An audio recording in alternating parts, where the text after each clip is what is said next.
Good evening to all of you. आज हम पढ़ेंगे एल्जेब्रिक एक्सप्रेशन आइडेंटिटीज। कल हमने मेंसुरेशन जो चैप्टर था वो कंप्लीट कर दिया था। आज हमारे पास ये चैप्टर है एल्जेब्रिक एक्सप्रेशन आइडेंटिटीज। इसमें सबसे पहले हमें इस चैप्टर की मीनिंग क्या है, इस चैप्टर के बारे में हमने सबसे पहले क्या एल्जेब्रिक एक्सप्रेशन होता है वो हम समझेंगे। तो इस टर्म को समझने के लिए सबसे पहले हमें क्या समझना पड़ेगा। हमारे पास इसमें दो चीज़ें आती है, एक आता है वेरिएबल और एक आता है कॉन्स्टेंट। ठीक है, तो वेरिएबल क्या होता है और कांस्टेंट क्या होता है। वेरिएबल मींस जो आपका क्या कर रहा है, वेरी कर रहा है। ठीक है, वेरी मतलब नॉट फिक्स, मतलब जिसकी वैल्यू फिक्स नहीं है। और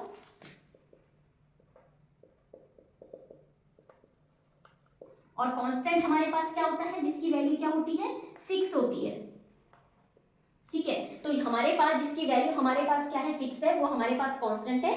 और जिसकी वैल्यू हमारे पास फिक्स नहीं है वो आपका वेरिएबल है। अच्छा, वेरिएबल मींस जैसे कि सपोज दैट हमारे पास x हो गया, y हो गया, ये हमारे पास वेरिएबल में आ जाता है। ठीक है, अगर मैं प्रैक्टिकली जो हमारा जो नॉलेज है उसके अकॉर्डिंग देखूँ तो मेरे पास अभी ये एक फ़ोन है और फ़ोन अभी क्या है, ट्राईपॉड में लगा है। तो ट्राईपॉड में लगा हुआ तो ये फिक्स है, तो इस समय ये क्या हो जाएगा हमारे पास, कांस्टेंट। ठीक है, लेकिन मैं आपको पढ़ा रही हूँ और मैं क्या हूँ, मूवमेंट्स कर रही हूँ, तो मैं इस समय क्या हो जाऊंगी, वेरिएबल की तरह काम कर रही हूँ। मतलब मेरा जो प्लेस है वो एक जगह पे फिक्स नहीं है। ठीक है, हर जगह अलग अलग हो रहा है मूवमेंट के अकॉर्डिंग।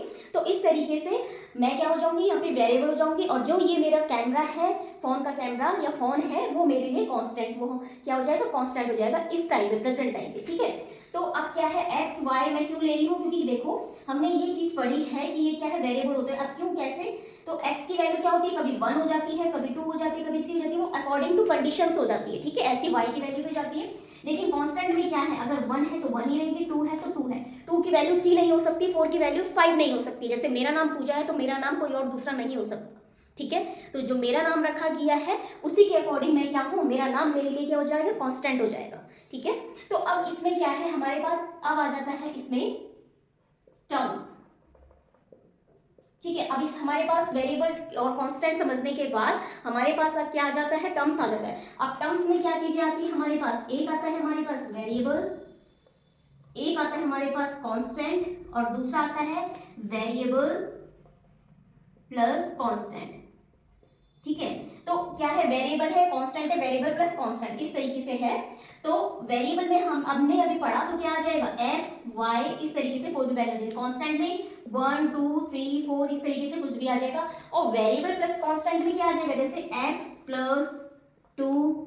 ठीक है, ये वेरिएबल प्लस कांस्टेंट हो गया। जैसे 3y प्लस 4, ये हमारे पास वेरिएबल प्लस कांस्टेंट हो जाता है। तो हमारे पास जो टर्म है वो आपका, टर्म्स में क्या क्या चीजें आती है, वेरिएबल आता है, कांस्टेंट आता है, वेरिएबल प्लस कांस्टेंट आ जाता है। ओके, ये चीज, तीन चीजें इसमें है। अब हमारे पास इसमें क्या होते हैं, जो हमारे पास एक्सप्रेशन होते हैं वो क्या क्या चीजें होती है। तो टाइप ऑफ एक्सप्रेशन हम इसमें पढ़ेंगे, type of expression. Type of expression हमारे पास क्या, सबसे पहले हमारे पास आता है मोनोमियल। ठीक है, फिर उसके बाद है बाइनोमियल, फिर है ट्राइनोमियल। ठीक है, या ट्रायोमियल भी बोल सकते हैं इसको। अच्छा, उसके बाद पॉलिनोमियल। पॉलिनोमियल में तो आपके बहुत क्या हो जाते हैं, 2 से ज्यादा आपके क्या हो जाते हैं, वेरिएबल्स आ जाएंगे। लेकिन अभी फिलहाल हम मोनोमियल पढ़ते हैं। मोनोमियल में हमारे पास सिर्फ x आएगा या 2 आएगा, इस तरीके से मोनोमियल हो जाएगा। बाइनोमियल में हमारे पास 2 टर्म्स आएंगे। ठीक है, जैसे x प्लस वाई। ठीक है, और ट्राइनोमियल में x plus y plus z, x plus y plus 2, इस तरीके से ये हमारे पास क्या हो जाएगा, ट्राइनोमियल हो जाएगा। ठीक है, तो ये हमारे पास कुछ क्या थे, टाइप ऑफ एक्सप्रेशन थे।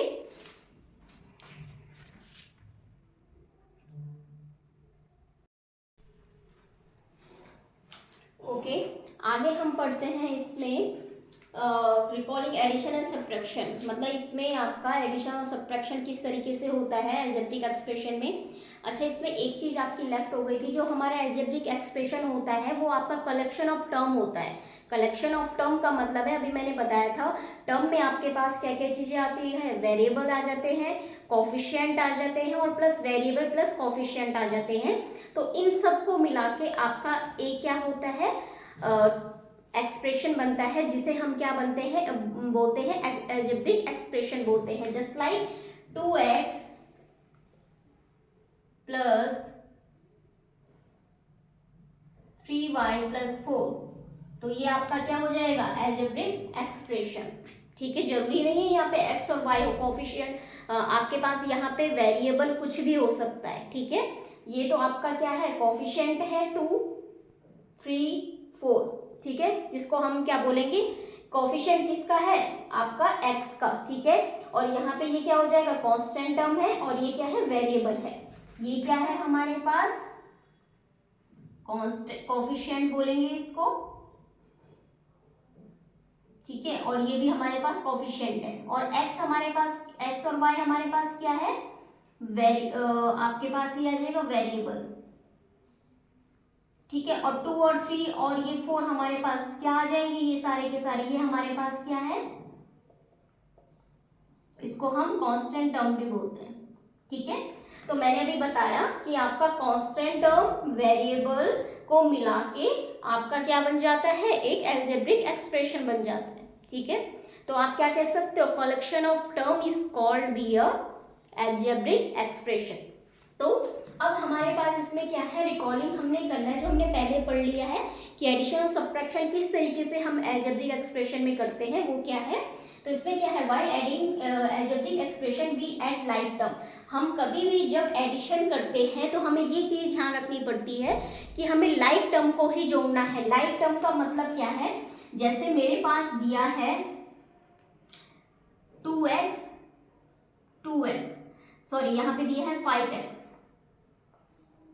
ठीक है, तो मैं क्या हूं इन दोनों को जोड़ सकती हूँ क्योंकि मेरे पास क्या है आगे आपके पास जो कांस्टेंट टर्म है वो तो आपका चेंज हो सकता है लेकिन आपका जो क्या है ये वाला पार्ट इसको क्या बोलेंगे वेरिएबल है वो आपका सेम है। ठीक है, तो हम इसको क्या लिख सकते हैं अगर हम इसको ऐड करेंगे 7x। ठीक है, तो ये आपका लाइक आ जाएगा। ठीक है, अभी हम इसमें एग्जाम्पल में पढ़ेंगे तो थोड़ा हमारा और क्लियर हो जाएगा कि किस तरीके से होता है। नेक्स्ट इसमें हम जब सब्ट्रैक्शन करते हैं तो हमारा जो साइन है वो भी चेंज हो जाता है। तो हम एग्जाम्पल के थ्रू देखते हैं क्या क्या चीजें इसमें चलती है। तो देखो मैंने इसमें एग्जाम्पल लिया है 6a plus 8b minus 5c 2b plus c minus 4c and a minus 3b minus 2c। इस तरीके से मैंने अलजेब्रिक एक्सप्रेशन लिया और मुझे इसको क्या करना है ऐड करना है। ठीक है, तो मैं सबसे पहले इस तरीके से इसको लिख देती हूँ 6a plus 8b minus 5c। अब मुझे एक चीज देखनी है,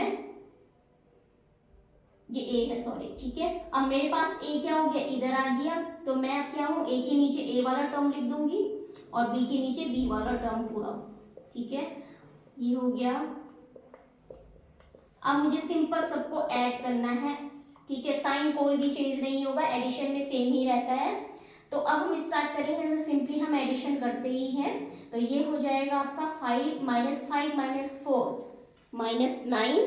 ठीक है, माइनस माइनस का प्लस हो जाता है, प्रोसेस लगेगी प्लस की, साइन आएगा बड़े नंबर का तो -9 हो गया और -9 माइनस 2 कितना हो जाएगा -11। ठीक है, एडिशन हो जाएगा -9 माइनस 2 -11 बट आपका साइन आएगा बड़े नंबर का तो आपके पास कितना आ जाएगा -11। ठीक है, अब ऐसा नहीं कि आपने इसका कैरी यहाँ ले लिया। ठीक है, इसमें ये नहीं होता है अलजेब्रिक एक्सप्रेशन में पूरा नंबर आ जाएगा -11c। ठीक है, और साइन आएगा बड़े नंबर का। ऐसे इसमें ऐड करेंगे 8 9 10 और 10 में से 3 गया आपका 7b और आपका बड़े नंबर का साइन 10b आ रहा था, 10b में से -3 भी अगर आप कर रहे थे तो 10 का जो आपका जो साइन था वो पॉजिटिव में था तो इसीलिए यहाँ पे क्या आ जाएगा साइन पॉजिटिव आ जाएगा। ऐसे 6a कितना हो जाएगा, ये सबका साइन पॉजिटिव में ही है, 6 + 7 + 8 तो कितना आ जाएगा 8a। तो इस तरीके से इसकी वैल्यू आ जाएगी। ठीक है, ऐसे ही नेक्स्ट इसमें क्वेश्चन है सब्ट्रैक्शन। अब इसको ध्यान से देखिएगा, इसमें थोड़ा सा आपका साइन चेंज होगा कि इसमें कैसे साइन चेंज करेंगे। तो ये है। ठीक है, अब मुझे क्या करना है इस वाले में से इसको माइनस करना है। ठीक है, अब मैं यहाँ पे देखती हूँ यहाँ पे प्लस है तो यहाँ पे हमें सब्ट्रैक्ट करना है तो प्लस माइनस का माइनस साइन आएगा यहाँ पे माइनस का। ठीक है, यहाँ पे प्लस है, सिर्फ नीचे वाले के आपको साइन देखने हैं, तो क्या आ जाएगा, सब्ट्रैक्ट करना है तो माइनस के साथ प्रोसेस लगेगी, तो प्लस माइनस का माइनस। अब मुझे ये वाला साइन भूल जाना है क्योंकि अब मेरे पास जो फाइनल साइन इसका आ गया वो ये वाला हो चुका है, ठीक है। फिर यहाँ पे माइनस है, मुझे करना है सब्ट्रैक्ट, सब्ट्रैक्ट का साइन माइनस, माइनस माइनस का प्लस। अब मुझे ये वाला साइन भूल जाना है, अब मुझे नीचे वाला साइन याद रखना है, बस इसका साइन भूल जाना है, इसका साइन और इसका साइन भूल जाना है, अब मुझे नीचे वाला साइन याद रखना है, ठीक है। अब देखते हैं इसको, प्लस सी प्लस 3c कितना हो जाएगा 4c और साइन आएगा प्लस का क्योंकि यहाँ पे प्लस है, ठीक है। यहाँ पे ये वाला साइन अब भूल जाओ क्योंकि हमने इस पे माइनस की प्रोसेस लगा ली, अब हमें सिर्फ इस पे फोकस करना है और ऊपर वाला इसके साइन पे फोकस करना है। माइनस माइनस का प्लस, प्रोसेस लगेगी प्लस की, तो आपका 5 माइनस 5 माइनस 3 कितना हो जाएगा माइनस 8b, और माइनस 8b क्यों, क्योंकि आपका 5 का साइन क्या है माइनस, ठीक है, प्लस नहीं है क्योंकि मैंने उसको प्लस माइनस का माइनस कर लिया है क्योंकि सब्ट्रैक्ट कर रहे थे इसलिए साइन चेंज हो चुका है, ठीक है। और हमेशा ध्यान रखिएगा जब भी हम सब्ट्रैक्ट करते हैं तो हमारे साइन जस्ट अपोजिट हो जाते हैं, माइनस का प्लस में चेंज हो जाता है और प्लस का माइनस में चेंज हो जाता है, ठीक है। यहाँ पे कुछ नहीं है, इसका मतलब यहाँ पे प्लस ही रहेगा, ठीक है। जहाँ पे कोई साइन नहीं होता वहाँ पे एडिशन का ही साइन होता है, तो यहाँ पे माइनस हो गया तो ये आ गया 2a, 6 माइनस 4a 2a। अब देखो बड़ा नंबर कौन सा 6 है, इसका साइन क्या है कुछ नहीं है, मतलब पॉजिटिव है, तो इसलिए इसकी वैल्यू आ गई 2a minus 8b plus 4c। तो इस तरीके से हमारे पास क्या हो गया है, जो हमने ये चीज़ पढ़ी है थ्योरेटिकल, ये हमने एग्जाम्पल के थ्रू समझ लिया कि हमारे पास एडिशन में क्या होता है और सब्ट्रैक्शन में क्या चीज़ें होती है। तो जो लाइक की बात हो रही थी वो लाइक क्या थी, देखो ये सारा लाइक है, ठीक है, ये लाइक टर्म्स है, तो इसीलिए ये चीजें लाइक टर्म्स के, ऐसे नहीं कि सी वाला बी के साथ कर लो, ठीक है, सी वाला सी के साथ ही होगा, बी वाला बी के साथ ही होगा, इसीलिए मैंने अरेंज करके लिखा है। तो ये सारे के सारे लाइक वाला टर्म लाइक वाले टर्म्स के साथ ही एडिशन और सब्ट्रैक्ट करेगा, तो वो एग्जांपल के थ्रू हमने समझ लिया है। तो आज की क्लास हम यहीं पे ओवर करते हैं। Thank you so much.